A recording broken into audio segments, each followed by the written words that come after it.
Hello दोस्तों, स्वागत है आपका मैथड सीरीज़ में, जिसमें आज हमारा पहला लेक्चर है मैथमेटिकल लॉजिक के ऊपर। तो मैथड सीरीज़ क्या है? मैथड सीरीज़ में फुल्ली एग्ज़ाम फोकस्ड अप्रोच होगा कि एग्ज़ाम में कौन सी बातें की जाती है आपसे, वो बातें हम आपसे यहाँ पे करेंगे, जिसकी हेल्प से आपको एग्ज़ाम में हेल्प मिलेगी। ठीक है। उसके बाद यहाँ पे एक आपको डिटेल्ड नोट्स मिलेंगे, जो इधर बताया जा रहा है एज इट इज़ नोट्स में इंक्लूडेड है। नोट्स कहाँ मिलेंगे? डिस्क्रिप्शन में एक गूगल ड्राइव का लिंक है, वहाँ पे इजीली आप एक क्लिक से नोट्स को एकदम फ्री ऑफ कॉस्ट एक्सेस कर सकते हो। ये सीरीज भी एकदम फ्री है, इसमें हर रोज 11 बजे वीडियो आएगा डेली। ओके, तो चलिए पहला चैप्टर है आज हमारा मैथमेटिकल लॉजिक। देखिए, मैथमेटिकल लॉजिक में क्या बोलता है, यहाँ पे हम लॉजिक अप्लाई करेंगे। पहली बात पढ़ते हैं हम यहाँ पे क्या है। पहला है स्टेटमेंट। अब स्टेटमेंट क्या है? Statement is a sentence. Statement is a sentence. पहली बात, स्टेटमेंट एक ऐसा सेंटेंस है जो या तो ट्रू होगा या फिर फॉल्स होगा। जैसे मैंने आपसे बोला कि Mumbai is a capital of Maharashtra, तो आप बोलेंगे जी हाँ, ये ट्रू है कि जो मुंबई है वो हमारे महाराष्ट्र की कैपिटल है। ठीक है, ये आपका ट्रू हो गया। पर अगर मैं आपको यहीं पे बोल दूं कि it is a capital of Maharashtra, क्या it is a capital of Maharashtra, तो आप यहाँ पे बोलेंगे ये इट क्या है, मतलब क्या है कैपिटल ऑफ महाराष्ट्र। ठीक है, आप सवाल करेंगे, ठीक है, कि what is the capital of Maharashtra. जब यहाँ पे स्पेसिफाइड डिक्लेयर किया गया है कि मुंबई कैपिटल है महाराष्ट्र की, अब चाहे वो हो या फिर ना हो, वो या तो ट्रू होगा या फिर फॉल्स होगा, पर वो एक स्टेटमेंट हो गया कि डिक्लेयर कर दिया डायरेक्टली। पर यहाँ पे उन्होंने डायरेक्टली डिक्लेयर नहीं किया, उन्होंने क्या बोला, it is a capital of Maharashtra. It मतलब क्या? नहीं भैया, इसको हम ट्रू भी नहीं बोल सकते और इसको हम फॉल्स भी नहीं बोल सकते। ठीक है, तो ये क्या हो गया, इसको ट्रू भी नहीं बोल सकते, फॉल्स भी नहीं हो सकते, तो ये this is not a statement. मतलब क्या कि स्पेसिफिकली बात नहीं की गई किसी चीज के बारे में। जिस चीज के बारे में स्पेसिफिकली बात की जाए उसी को बोलते हैं आप स्टेटमेंट। ठीक है, statement is a declarative sentence. ठीक है, ये क्या होता है? ये डिक्लेरेटिव सेंटेंस। आपको डायरेक्टली चीजें बोली जाती है कि ये होगा, वो होगा। ठीक है, आपसे ये नहीं बोला जाता कि वो वहां पे होगा, ऐसा। ठीक है ना, रोहित शर्मा के जैसे नहीं बोला जाता। अब देखिए, आइए, आप बोलेंगे ये क्या हुआ, तो एक एक बात याद रख लो कि स्टेटमेंट क्या है, या तो ट्रू होगा या फिर फॉल्स होगा। कोई भी सेंटेंस आपने देखा, ठीक है, कोई भी सेंटेंस आपने देखा और आपको पूछा कि वो स्टेटमेंट है या फिर नहीं है, तो आप उस स्टेटमेंट को देखना, तो आप उस सेंटेंस को देखना, फिर आप बोलना कि आप सोचना कि ये ट्रू हो सकता है या फिर फॉल्स हो सकता है, या फिर कुछ कहा नहीं जा सकता। अगर कुछ उसके बारे में कहा नहीं जा सकता तो वो एक स्टेटमेंट नहीं है। ठीक है, अब यहाँ पे बढ़िया, following sentences are not a statements. ठीक है, जैसे इंटरोगेटिव सेंटेंस। ठीक है, आपसे मैंने सवाल पूछा कि आप कौन है, तो ये स्टेटमेंट नहीं है, क्योंकि इसको आप ट्रू भी नहीं बोल सकते, इसको आप फॉल्स भी नहीं बोल सकते। Similarly exclamatory, command, order, suggestion and request, these are not the statements. ये आपको स्टेटमेंट की बात समझ में आ गई। अब चलिए बढ़ते हैं अगले पॉइंट की तरफ। ठीक है, अगला पॉइंट क्या है? Logical connectives. अब लॉजिकल कनेक्टिव्स क्या होते हैं? जैसे मैंने आपको बोल दिया कि एक स्टेटमेंट मेरा वन है, एक स्टेटमेंट मेरा वन है एंड एक स्टेटमेंट मेरा टू है। ठीक है, तो अब ओवरऑल ये जो है, ये पूरा, इसको आप कंपाउंड स्टेटमेंट बोलते हैं। ठीक है, दो स्टेटमेंट को आप जब जोड़ते हैं आपस में, तो उनको क्या बोला जाता है? कंपाउंड स्टेटमेंट बोला जाता है, पहली बात। और जिस चीज से उनको जोड़ा जाता है उसको आपको लॉजिकल कनेक्टिव्स बोलते हैं। ठीक है, मतलब जैसे दो स्टेटमेंट्स को जोड़ने का काम करते हैं ये। मतलब जैसे दो स्टेटमेंट दे, स्टेटमेंट वन, स्टेटमेंट टू, इनको जोड़ने का काम किया, इनको बोला लॉजिकल कनेक्टिव्स। अब चलिए टाइप्स ऑफ लॉजिकल कनेक्टिव्स पढ़ते हैं, जो कि बहुत ही इंपॉर्टेंट है। अब देखिए दोस्तों, टाइप्स ऑफ लॉजिकल कनेक्टिव्स बहुत ही ज़्यादा इंपॉर्टेंट है और बहुत ही ज़्यादा सही है पढ़ने के लिए। ठीक है, तो बताते हैं। पहला है कंजक्शन। ठीक है, कंजक्शन जिसको ही एंड बोला जाता है, कंजक्शन जिसको ही एंड बोला जाता है। इसका सिंबल की तरफ गौर कीजिए, उल्टा वी होता है। सिंबल क्या है? उल्टा वी। ठीक है, लिख सकते हैं यहाँ पे उल्टा वी। ठीक है ना, व्यू को बस उल्टा किया तो वो इसके सिंबल है। पढ़ते कैसे इसको? P and Q. इसको कैसे पढ़ेंगे? देखिए, पी एंड क्यू, इसको पढ़ते हैं एंड। ठीक है, अब ट्रूथ टेबल देखिए इसका कैसे होता है। पी क्यू, ट्रूथ टेबल बनाना आता है ना, टी टी एफ एफ लेने का इधर, फिर यहाँ पे टी एफ टी एफ। ठीक है, ऐसा होता है। अब देखिएगा, true and true, true and true होता है ट्रू, ट्रू एंड फॉल्स होता है फॉल्स, फॉल्स एंड ट्रू होता है फॉल्स, फॉल्स एंड फॉल्स होता है फॉल्स। तो ये देख सकते हैं आप, truth value is true, truth value is true only when both statements are true. जब दोनों स्टेटमेंट्स ट्रू रहेंगे तभी इसकी ट्रूथ वैल्यू ट्रू आएगी। For example 5 greater than 2 and 3 less than 2। यहाँ पे देखिए 5 ग्रेटर देन 2 है क्या, हाँ, तो इसकी ट्रूथ वैल्यू क्या आ गई टी। 3 लेस देन 2 है क्या, नहीं, इसकी ट्रूथ वैल्यू क्या आ गई एफ। तो टी एंड एफ इसकी ओवरऑल ट्रूथ वैल्यू यहाँ पे भी देख सकते हैं, टी एंड एफ क्या आ गई, ये ट्रूथ वैल्यू क्या आ गई, एफ आ गई ना, हाँ एफ आ गए जी। तो ऐसा होता है, ठीक है। अब दूसरा देखते हैं डिसजंक्शन। डिसजंक्शन यहाँ पे याद रखो, जब दोनों स्टेटमेंट्स ट्रू हो तभी ट्रूथ वैल्यू क्या आएगी, ट्रू आएगी। अब डिसजंक्शन में देख लो क्या होता है, देखना डिसजंक्शन में सिंबल, सिंबल होता है सीधा वी, ये होता है सिंबल। ट्रूथ टेबल में पी क्यू, पी और क्यू, इसको कैसे पढ़ेंगे, पी और क्यू, ठीक है। अब देखिए T T F F T F T F, हर बार ऐसे लिखना है, टी और टी होता है टी, टी और एफ होता है टी, एफ और टी होता है टी, एफ और एफ होता है एफ। देखिए truth value is T even if only one statement is true. देखिए यहाँ पे एक ही स्टेटमेंट ट्रू है फिर भी ट्रूथ वैल्यू क्या आ गई, ट्रू, ट्रू आ गई, फिर भी ट्रूथ वैल्यू क्या आ गई, ट्रू आ गई। यहाँ पे देखिए, यहाँ पे भी एक ही स्टेटमेंट क्या है, ट्रू है, फिर भी ट्रूथ वैल्यू क्या है, ट्रू। जब दोनों फॉल्स होंगे तो ऑब्वियसली ट्रूथ वैल्यू फॉल्स आने वाली है। एग्जाम्पल देख सकते हैं 5 ग्रेटर देन 2 और 3 लेस देन 2, यहाँ पे ये ट्रू है ये फॉल्स है, तो आंसर क्या आएगा, टी और एफ का आंसर आएगा टी, क्योंकि टी और एफ है ना, ठीक है। अब चलिए अगला पढ़ते हैं थर्ड है कंडीशनल। कंडीशनल मतलब इम्प्लीकेशन भी बोला जाता है इसका, क्या बोला जाता है, इम्प्लीकेशन, ठीक है। इसका सिंबल होता है ऐसे, ठीक है, जैसे ऐसे एरो करेंगे तो इसका सिंबल हो जाएगा।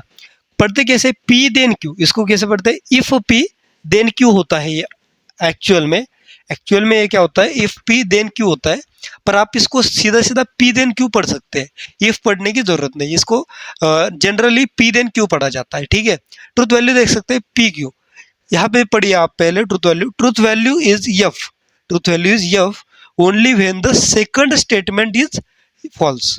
मतलब देखो सेकंड स्टेटमेंट कहाँ कहाँ पे फॉल्स है, ये यहाँ पे सेकंड स्टेटमेंट फॉल्स है, एंड यहाँ पे लिखिए थोड़ा सा, एक कंडीशन गलत हो जाएगी यहाँ पे और थोड़ा सा, and first statement is true, first statement is. तो जब फर्स्ट स्टेटमेंट ट्रू होगा और सेकंड स्टेटमेंट फॉल्स होगा, बस उसी केस में इसकी ट्रूथ वैल्यू फॉल्स आएगी, बाकी सभी केस में इसकी ट्रूथ वैल्यू आएगी टी। इसको कैसे याद रखने हैं, ऐसे भी याद रख सकते हैं, सच है, टी क्या होता है सच, एफ क्या होता है झूठ। सच ने सच का साथ दिया, सच है, सच्ची बात की। सच्चे ने सच्चे का साथ दिया, सच्ची बात की। सच्चे ने झूठे का साथ दिया, सच है वो झूठ का साथ दे रहा, झूठी बात की है, ठीक है, झूठी बात है। झूठ ने सच का साथ दिया, झूठ है वो पर सच का साथ दे रहा, वो खुद झूठ है पर साथ किसका दे रहा है, सच का। तो ओवरऑल क्या होगा, ये सच होगा, ठीक है। झूठ ने झूठ का साथ दिया, झूठ है झूठ का साथ दे रहा है, पर ठीक है ना, एटलीस्ट झूठे की तरफ तो वो लॉयल है, झूठे के लिए। तो झूठ ने झूठ का साथ दिया तो सच है, ठीक है, चलेगा, ओके। ऐसा भी उसको याद रख सकते हैं। या फिर जब पहला स्टेटमेंट ट्रू हो और दूसरा स्टेटमेंट फॉल्स हो तभी इसकी ट्रूथ वैल्यू क्या आएगी, फॉल्स आएगी।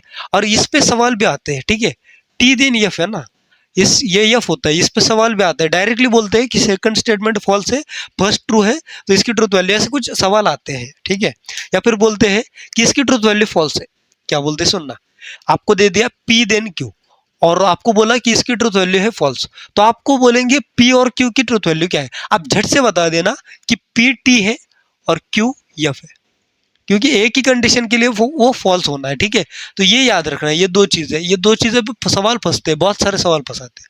अगर पी देन क्यू एफ दिया है आपको, सीधा आपने बोलना है पी क्या है, टी है, और क्यू क्या है, एफ है, ठीक है।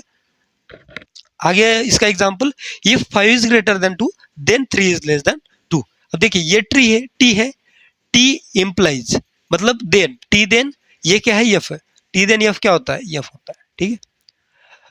चौथा पढ़ते हैं बाय कंडीशनल, ठीक है। बाय कंडीशनल क्या बोलता है, बाय कंडीशनल का सिंबल होता है ऐसे, डबल इंप्लाइज का, इस तरफ भी एरो है, इस तरफ भी एरो है।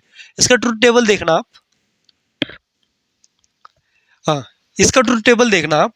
P Q, P double implies Q, इसको कैसे बोला जाता है? P if and only if Q, P if and only if Q इसको बोला जाता है। या फिर आप पी डबल इम्प्लाइज क्यू भी बोल सकते हैं। यहाँ पे भी आप पी देन क्यू की जगह पे पी इम्प्लाइज क्यू भी बोल सकते हैं। अब P if and only if Q मतलब पी डबल इम्प्लाइज क्यू, इसका ट्रुथ टेबल देखते हैं कैसे बनेगा। यहाँ पे देखिए, truth value is T, truth value is T if and only if both statements have same truth value. देखिए, मैटर नहीं करेगा आपके दोनों स्टेटमेंट की वैल्यू ट्रू है या फिर फॉल्स है, पर दोनों की सेम है, या तो ट्रू हो या फिर फॉल्स हो, तभी आंसर आपका क्या आएगा? ट्रू आएगा। एल्स अगर दोनों की ट्रुथ वैल्यूज डिफरेंट है तो आपका आंसर आएगा फॉल्स। ठीक है, ये आपको पकड़ के चलनी है इधर बात। तो कंजक्शन के लिए फिर से एक बार, यहाँ पे दोनों ट्रू होने चाहिए तभी आंसर ट्रू आएगा, वरना फॉल्स आएगा। यहाँ पे कोई एक भी ट्रू हो या फिर दोनों भी ट्रू है चलेगा, आंसर ट्रू आएगा, वरना फॉल्स आएगा। जब दोनों फॉल्स होंगे तभी आंसर फॉल्स होता है। कंडीशनल में जब पहला ट्रू और दूसरा फॉल्स हो तभी आंसर फॉल्स आएगा, बाकी सभी केसेस में आंसर क्या आएगा? ट्रू आएगा। यहाँ पे बाय कंडीशनल में जब पहला ट्रू हो, सॉरी, जब दोनों की ट्रूथ वैल्यू सेम हो, दोनों स्टेटमेंट्स की ट्रूथ वैल्यू सेम हो, तभी इसका आंसर क्या आएगा? ट्रू आएगा। ठीक है, ये आपको समझ में आ गया। अब चलिए हम बढ़ते हैं अपने अगले पॉइंट की तरफ। अब देखिए दोस्तों, एक फिफ्थ टाइप रह गया है उसमें, निगेशन। निगेशन का सिंबल होता है कुछ ऐसा, ठीक है, मतलब ऐसा ड्रॉ कर रहे हैं, ये है, ये हुआ निगेशन। ट्रुथ टेबल देखिए बड़ा सिंपल है, ठीक है ना। पी है, उसका निगेशन पी कर दिया, ठीक है। तो अगर उसकी ट्रुथ वैल्यू टी एफ है तो टी को ये कर देगा एफ और एफ को ये कर देगा टी। तो इसने क्या किया? Just inverse the truth value, जो ट्रुथ वैल्यू है आपकी उसको उल्टा कर दिया जस्ट, ठीक है। तो ये होता है निगेशन। बड़ा ही छोटा सा है, बड़ा ही छोटा सा ये दिखता है, पर ये कंसेप्ट बहुत सारे बनाता है आगे। कंसेप्ट या फिर सवाल आप बोल सकते हैं, तो वो हम आपको आगे बताएंगे। अब देखिएगा अगला पॉइंट, टोटोलॉजी, कॉन्ट्राडिक्शन, कॉन्टिंजेंसी। भैया ये क्या है? पहली बात देखिए, टोटोलॉजी। टोटोलॉजी बोलता है फॉर ऑल पॉसिबल कॉम्बिनेशन। कोई एक स्टेटमेंट पैटर्न है आपके सामने, कोई एक स्टेटमेंट पैटर्न है, तो उसमें for all possible combinations the truth value is T. अगर ट्रुथ वैल्यू सभी कॉम्बिनेशंस के लिए, T F F T, T T F F के लिए, सभी के लिए अगर ट्रुथ वैल्यू आपकी ट्रू निकल के आ रही है, टी निकल के आ रही है, तो उसको आप टोटोलॉजी बोल सकते हैं। उसको डिनोट किया जाता है छोटे टी से। किससे? छोटे टी से। आगे देखिए सेकंड, कॉन्ट्राडिक्शन। कॉन्ट्राडिक्शन मतलब उल्टा, मतलब ऐसा, कॉन्ट्राडिक्शन मतलब थोड़ा सा निगेटिव। तो इसको देखिए, for all possible combination truth value is F, ठीक है, मतलब फॉल्स है। सभी कॉम्बिनेशंस के लिए ट्रुथ वैल्यू क्या आ गई? एफ आ गई, तो आप उसको बोलेंगे कॉन्ट्राडिक्शन, और इसको डिनोट किया जाता है छोटे सी से, ठीक है, छोटा सी छोटा टी। अब कॉन्टिंजेंसी क्या है? The statement pattern which is neither tautology nor a contradiction. It is neither a tautology nor a contradiction, it is known as a contingency, ठीक है। मतलब जो कॉन्ट्राडिक्शन भी नहीं है और टोटोलॉजी भी नहीं है, मतलब उसकी जो ट्रुथ वैल्यूज है वो अलग अलग है, टी एफ टी ऐसा कुछ मिल रहा है, तो उसको बोलते हैं आप कॉन्टिंजेंसी। अब चलिए हम आगे बढ़ते हैं अपने अगले कंसेप्ट की ओर। अब देखिए आगे एक छोटी, बहुत ही छोटी सी कंसेप्ट है, क्वांटिफायर्स, ठीक है। इसको ऐसे बता देते हैं, ठीक है ना, हमें भी कुछ आता है यार, ठीक है। क्वांटिफायर दो होते हैं, एक होता है ये और एक होता ही ये। इसको बोलते हैं फॉर ऑल। इसी को यूनिवर्सल क्वांटिफायर भी बोला जाता है। सुनो पहले क्या कह रहा, फॉर ऑल या फिर यूनिवर्सल क्वांटिफायर।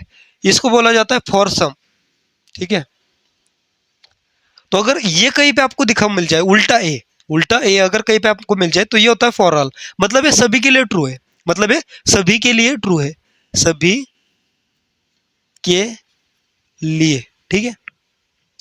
और जो फॉर सम है वो एटलीस्ट वन, वो आपका जो सेट है या फिर कोई भी चीज है, ठीक है, एटलीस्ट एक के लिए तो ट्रू होना मांगता।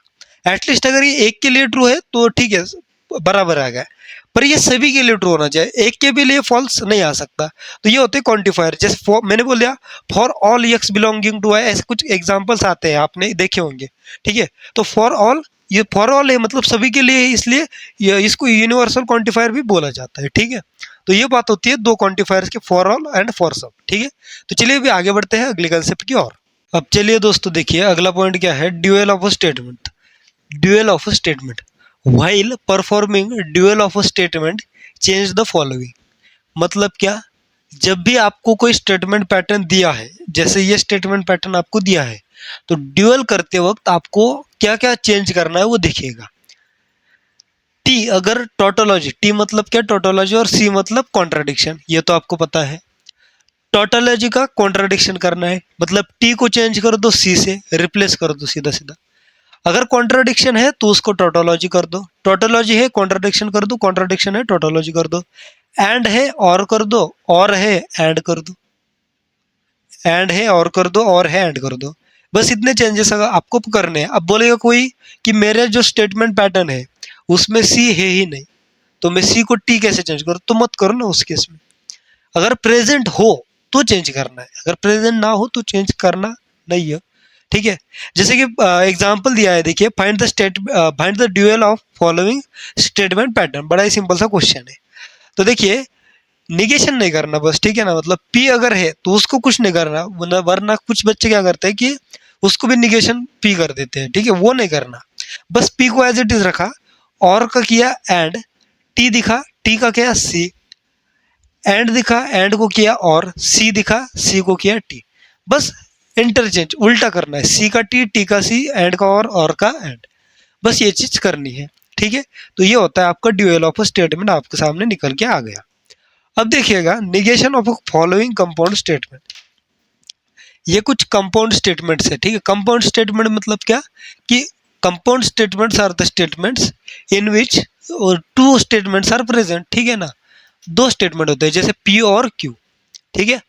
अब देखना, निगेशन ऑफ पी और क्यू, ये निगेशन का अंदर मल्टीप्लाई होगा, तो निगेशन ऑफ पी बनेगा ये, और का होगा एंड, और का निगेशन होता है एंड, और का ड्यूअल भी एंड ही होता है, और का निगेशन भी एंड होता है। पी का निगेशन पी, ठीक है, पी का निगेशन पी, और का निगेशन एंड क्यू का निगेशन क्या आ गया, निगेशन क्यू। तो ये आपका आंसर आ गया, ठीक है। सिमिलरली यहाँ पे भी निगेशन पी हो गया, निगेशन अंदर multiply, negation of P, negation of and क्या होगा, और एंड हो जाएगा, और निगेशन ऑफ क्यू, ठीक है। सिमिलरली अब यहाँ पे देखिएगा, इसका देखिए सीधा सीधा फॉर्मूला है, P then Q is equivalent to negation P और क्यू। ये पहला फॉर्मूला आपका है इसका, ये फॉर्मूला आपको ध्यान में रखना है।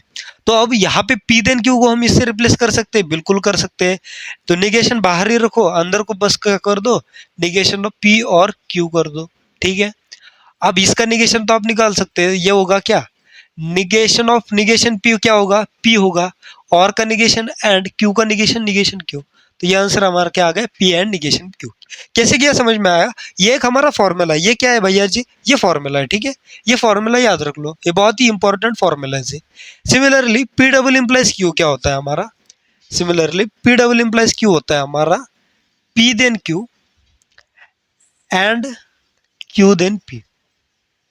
तो इसको हम लिख सकते हैं negation of P then Q, negation of P then Q and Q then P.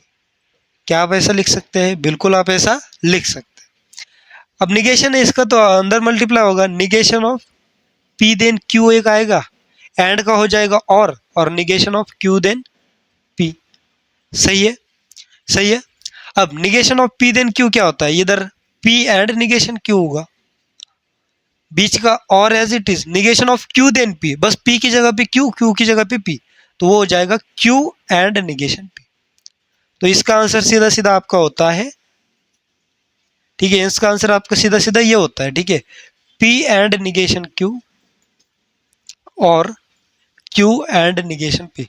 कैसे किया, ये फॉर्मूला यूज किया, p double implies q is equal to p then Q and Q then p. बस इसका निगेशन किया, p then q का negation हमें मालूम है, ठीक है, वैसे ही क्यू देन पी का निगेशन भी हमें मालूम है, ठीक है।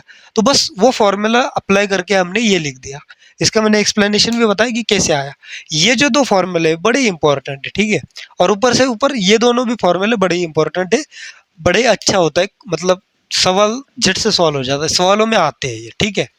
तो चलिए अभी आगे बढ़ते हैं अगले कंसेप्ट की ओर। अब ये एक देखिए दोस्तों, बड़ा ही छोटा सा और इंटरेस्टिंग और इम्पोर्टेंट कंसेप्ट है। अगर स्टेटमेंट हमारा पी देन क्यू है, मान लो। तो अगर हमने उसकी जगह चेंज करी, मतलब देखो अगर हमारा स्टेटमेंट P देन Q है तो हमारा कॉन्वर्स होता है Q देन P। मैं सिर्फ जगह इंटरचेंज कर दो तो आपको कॉन्वर्स मिल जाएगा। क्लियर? सिर्फ आपस में इंटरचेंज कर दो, P की जगह Q लिखो, Q की जगह P लिखो, तो आपको ये मिल जाएगा, क्या? कॉन्वर्स मिल जाएगा। अब अगर आपको इनवर्स चाहिए तो जगह इंटरचेंज मत करो, सिर्फ दोनों का निगेशन कर दो, मतलब negation P then negation Q, तो आपको इनवर्स मिल जाएगा। ठीक है? अब कॉन्ट्रापॉजिटिव क्या है कि अगर आपने जगह भी इंटरचेंज कर दी, जगह इंटरचेंज करो और तो और निगेशन भी कर दो, मतलब P की जगह पे Q लिखो, Q की जगह पे P लिखो और दोनों का निगेशन भी कर दो, तो आपको कॉन्ट्रापॉजिटिव मिल जाएगा। ठीक है? तो ये तीन कंसेप्ट होती है छोटी सी इसमें, कि अगर ये स्टेटमेंट है, ठीक है, ये हमारा स्टेटमेंट है, तो ये होता है कॉन्वर्स, ये होता है इनवर्स और ये होता है कॉन्ट्रापॉजिटिव। अब अगर मैं आपको बोल दूं फॉर एग्जांपल कि negation P then negation Q, ये मेरा स्टेटमेंट है। क्या बोला मैंने? Negation P then negation Q, ये मेरा स्टेटमेंट है और आपको मैंने पूछा कि इसका कॉन्वर्स बताओ। तो आपके मन में मतलब कंफ्यूजन नहीं रहना चाहिए कि negation P then negation Q तो इनवर्स होता था, नहीं, ऐसा नहीं है। ये स्टेटमेंट है, itself it is a statement. ठीक है? तो इनवर्स का कंसेप्ट क्या है, सॉरी कॉन्वर्स का कंसेप्ट क्या है, वो ध्यान में रखो कि सिर्फ जगह इंटरचेंज करनी, इसकी जगह ये लिखो, इसकी जगह ये लिखो, मतलब निगेशन P की जगह पे ये वाला मतलब निगेशन Q लिखो और निगेशन P की जगह पे निगेशन Q की जगह पे निगेशन P लिखो। बस ये डेफिनेशन याद रखो। ठीक है? इनको पकड़ के चलो, आप ये मत पकड़ो कि P then Q, Q then P, negation P then negation Q, नहीं। कॉन्वर्स में जगह इंटरचेंज करनी है, इनवर्स में दोनों का निगेशन करना है, कॉन्ट्रापॉजिटिव में जगह भी इंटरचेंज करनी है और निगेशन भी करना है। जैसे मैं यहाँ पे बोल दूं आपको कॉन्ट्रापॉजिटिव बताओ इसका, ठीक है, तो मैंने क्या बोला था कॉन्ट्रापॉजिटिव के लिए, पढ़ो यहाँ पे, जगह इंटरचेंज करो, मतलब निगेशन Q इधर, निगेशन P इधर, और तो और उनका निगेशन भी कर दो, मतलब negation of negation Q, negation of negation P, ये हो जाएगा Q देन P। तो ये आपका आ गया कॉन्ट्रापॉजिटिव। ठीक है? तो ये डेफिनेशन पकड़ के चलो, कॉन्वर्स मतलब जगह इंटरचेंज करनी है, इनवर्स मतलब दोनों का निगेशन कर दो, जगह वैसे ही रहने दो, और कॉन्ट्रापॉजिटिव मतलब जगह भी चेंज करो, इंटरचेंज करो और तो और निगेशन भी कर दो। ठीक है? तो ये कंसेप्ट था छोटा सा। अब चलिए हम अपने इंपॉर्टेंट एक चीज के ऊपर बढ़ते हैं, लॉज। और मैं एक बात बताना चाहूंगा, अगर आपका ये चैप्टर हो चुका है या फिर मतलब सिर्फ आपको एक ओवरऑल नज़र डालनी है हर एक चीज़ पे, तो ये वीडियो देखने की भी कोई ज़रूरत नहीं है। इसके डिस्क्रिप्शन में जो लिंक है नोट्स की, उसको आप सीधा एक्सेस कर सकते हैं, फ्री ऑफ कॉस्ट सब कुछ। तो वहाँ पे भी आपको इसके डिटेल नोट्स मिल जाएगा, डिटेल मतलब 8 पेज में बड़े इंटरेस्टिंग नोट्स मैंने बनाए, बहुत मेहनत लगी है उसके लिए, ज़रूर से उसका फ़ायदा उठाइए आप। और दूसरी बात, अगर कोई ये भी लेक्चर देख रहा है आज और उसको एग्जाम के एक दिन पहले वो रिवीजन करनी है थोड़ी बहुत, तो वो भी उन नोट्स को एक्सेस कर सकता है बड़े ही इजीली। तो चलिए आगे बढ़ते हैं अगले कंसेप्ट की तरफ। अब देखिएगा दोस्तों, एक लॉज का पार्ट है वो कि इम्पोर्टेंट तो है ही ऑब्वियसली, पर ये समझने में थोड़ी सी बहुत ही ज़्यादा दिक्कत होती है। तो पहली तो बात मैं आपको बता दूं, मैं अभी यहाँ पे समझाने की कोशिश करूंगा, समझ में आया तो ठीक, वरना रट लो। रटना ही है पर लॉजिकली रटो। ठीक है? बताता हूँ अभी। देखिए, पहला लॉ है आइडेम्पोटेंट लॉ। आपसे कभी भी ऐसा नहीं पूछेगा कि ये दे देगा आपके सामने लिखा हुआ, बोलेगा कि ये कौन सा लॉ, ऐसा कभी नहीं पूछेगा। तो नाम को याद मत रखो, काम को याद रखो। काम क्या करना है? देखिए, P एंड P अगर कभी आपको दिया तो उसका आंसर होता है P। ठीक है? P एंड P अगर आपको कभी दिया तो उसका आंसर होता है P। जैसे मैंने बोल दिया P अगर T है मेरा, तो ये भी T हो जाएगा। तो T एंड T क्या होता है? T होता है। मैंने बोला P मेरा F है, तो ये भी इधर भी क्या P and F, F and F हो जाएगा, तो ये आंसर मेरा F आएगा। मतलब ओवरऑल मैं जो P की ट्रूथ वैल्यू ले रहा हूँ वही मुझे आउटपुट में मिल रही है, तो इसलिए इसका जो आंसर होता है direct P and P equal to P होता है। सिमिलरली P और P is equivalent to P। Similarly again ऐसा T ले लूँ तो T और T इक्वल टू T आएगा, और F ले लूँ तो F और F इक्वल टू F आएगा। समझे आप? समझे? तो वही होता है। तो इसको बोलते हैं idempotent law, P and P equivalent to P, P और P equivalent to P। Second law है एसोसिएटिव लॉ। मैंने आपको बोला अलजेब्रा में 3 + 2 + 5, 3 प्लस इन ब्रैकेट 2 + 5, तो आप इसको ऐसे लिख सकते हैं। आप इसको कैसे लिख सकते हैं, 3 + 2 को एक ब्रैकेट में डाल दो और 5 को ब्रैकेट के बाहर निकाल दो, ऐसा लिख सकते थे, बिल्कुल लिख सकते थे। सिमिलरली आप इसको डायरेक्ट ब्रैकेट ओपन करके भी लिख सकते थे। तो बस वही चीज़ यहाँ पे, बस वही चीज़ यहाँ पे क्या है, सब जगह पे एंड है, तो एक बार इसके साथ ब्रैकेट में ले लिया या फिर सब ब्रैकेट ही निकाल दिया तो कोई दिक्कत नहीं होती। That is p and in bracket q and r, तो पी एंड क्यू को एक ब्रैकेट में डाल दो और एंड को ब्रैकेट के, एंड आर को ब्रैकेट के बाहर डाल दो, कोई दिक्कत नहीं आएगी। या फिर पूरा का पूरा ब्रैकेट अगर खोल दिया तो भी चलेगा। ये ऐसा एसोसिएटिव लॉ हमने पढ़ा था, ठीक है। तो बस यही बात हमने यहाँ पे आपके साथ की है, सिमिलर और के लिए भी वैलिड है, ठीक है। अब अगला लॉ देखिए, कम्यूटेटिव लॉ, ठीक है। यहाँ पे इसको एसोसिएटिव लॉ ऑफ एडिशन बोलते थे, ठीक है। That is addition follows, algebraic addition follows associative law, okay. तो ये होता है एसोसिएटिव लॉ, क्योंकि ब्रैकेट खोल के आप लिख सकते हैं, इसको बोलते हैं एसोसिएटिव लॉ। थर्ड वाला देखिए, कम्यूटेटिव लॉ क्या बोलता है। देखिए 3 + 2 है, आप इसको 2 + 3 लिख सकते हैं, बिल्कुल लिख सकते हैं, बिल्कुल लिख सकते हैं। 2 को पहले लिख दिया, 3 को बाद में, कोई दिक्कत है नहीं। हुआ और तो और 3 × 2 है, आप इसको 2 × 3 लिख सकते हैं। तो सिमिलर यहाँ पे हुआ, P और Q को आप Q और P लिख दो, Q पोजिशन इंटरचेंज कर दो, पोजिशंस इंटरचेंज कर दो, कोई दिक्कत नहीं आएगी। तो ये होता है कम्यूटेटिव लॉ, ठीक है। ये इतना इंपॉर्टेंट नहीं है, मतलब आसान आसान सा है।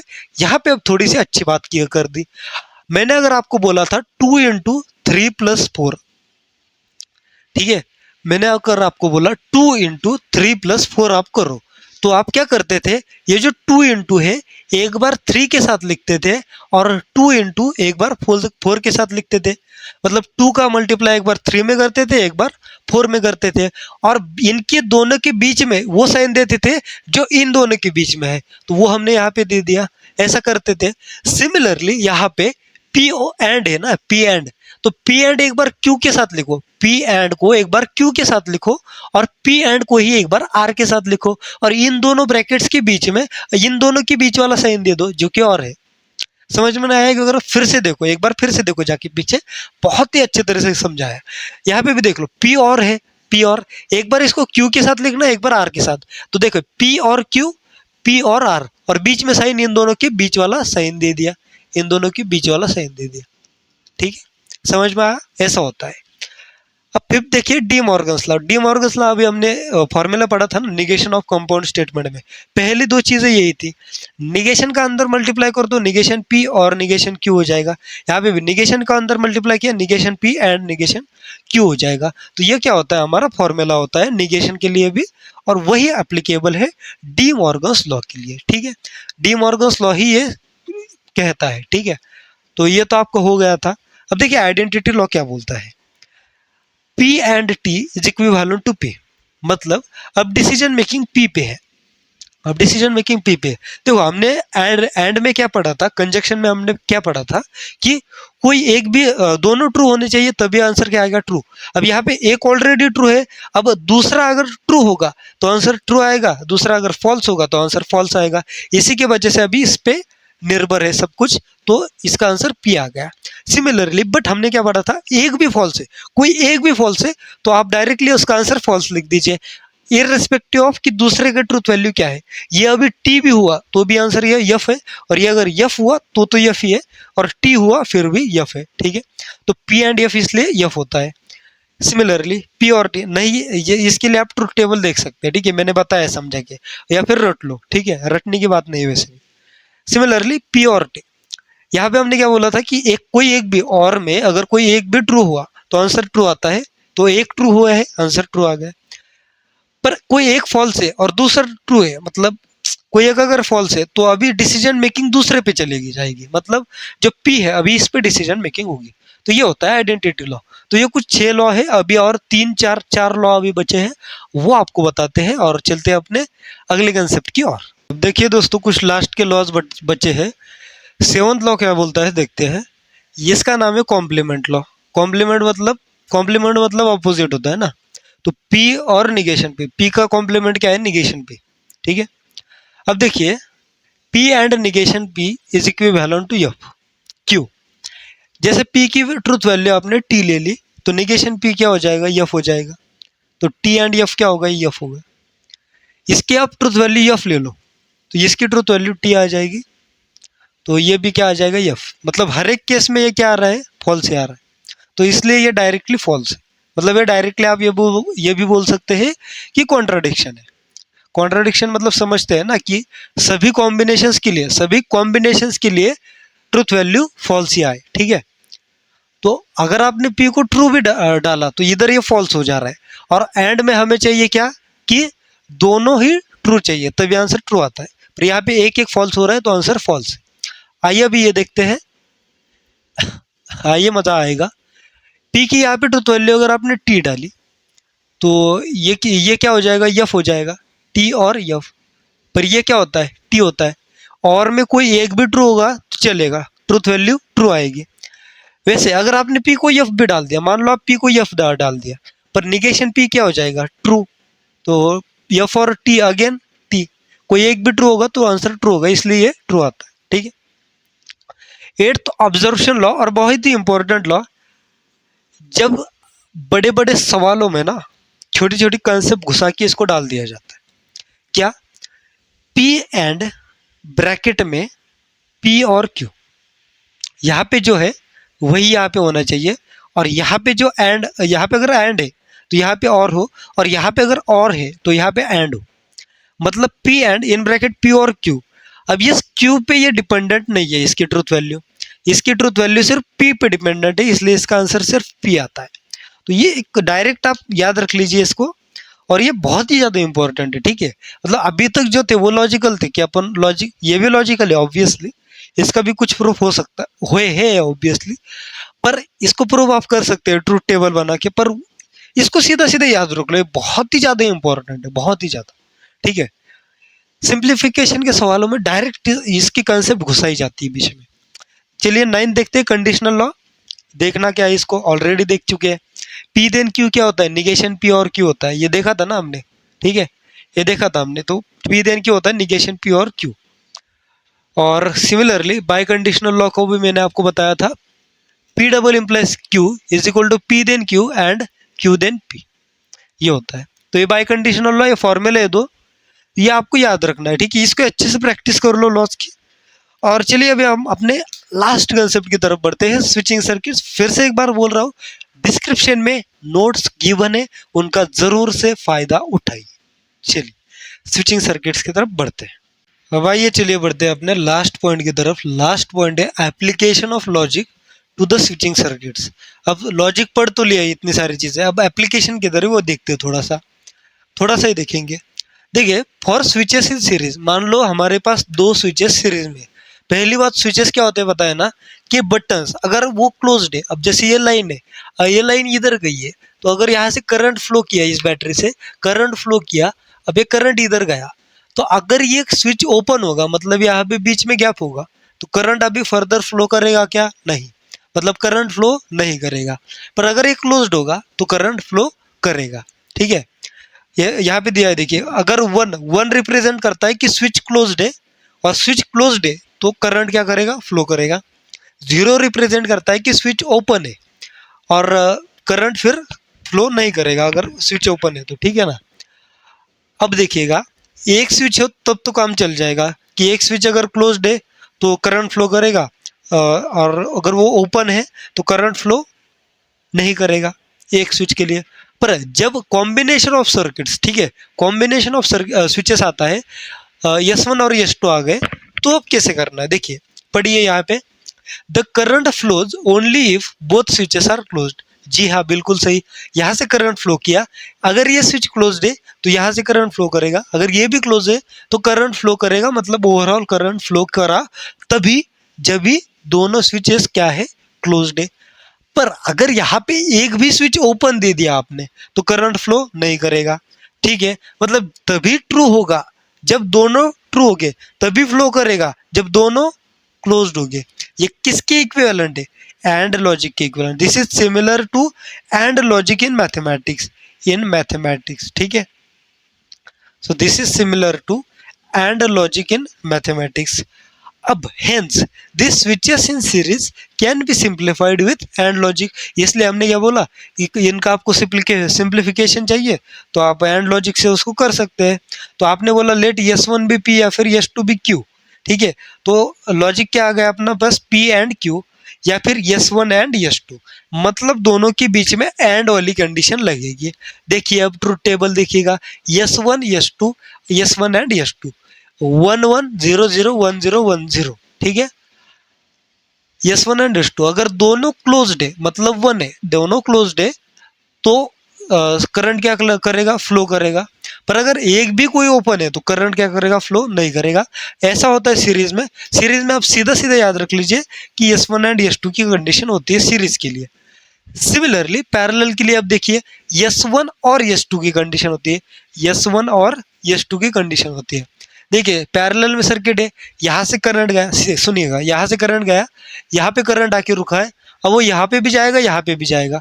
अब यहाँ पे करंट गया गया गया, अगर ये क्लोज है तो यहाँ से करंट फ्लो करेगा और यहाँ पे आ जाएगा। इररिस्पेक्टिव ऑफ दिस, अगर एक भी क्लोज है तो करंट क्या करेगा, फ्लो करेगा। अगर दोनों क्लोज्ड है तो भी करंट फ्लो करेगा, पर अगर दोनों ओपन है तो करंट फ्लो नहीं करेगा। मतलब even if the one circuit is closed, here the current flows even if one out of two switches is closed, तो हमारा करंट फ्लो करता है। बस एक स्विच अगर क्लोज्ड है तो करंट फ्लो करता है। ये किसके सिमिलर है, किसके सिमिलर है, this is similar to or logic in mathematics. This is similar to or logic in mathematics. Hence, the switches can be simplified with or logic. S1 और S2, P और Q, S1 S2, ये truth table निकाल दिया, बात खत्म हो गई। ठीक है, तो ये था हमारा पूरा आज का इस लेक्चर। आई होप इसमें हमने सब कॉन्सेप्ट्स कवर किए हैं और इन्हें भी घुमा घुमा के सवाल दे देते हैं, सवाल आप प्रैक्टिस कर सकते हैं। मैथमेटिकल लॉजिक के लिए हमारी लेवल सीरीज भी बनी हुई है, लेवल सीरीज पूरे मैथमेटिकल लॉजिक के लिए अपलोडेड है, आप चेक कर सकते हैं। हो सके तो डिस्क्रिप्शन में लिंक दे दूंगा। तो चलिए मिलते हैं अगली वीडियो में, तब तक के लिए ओके बाय।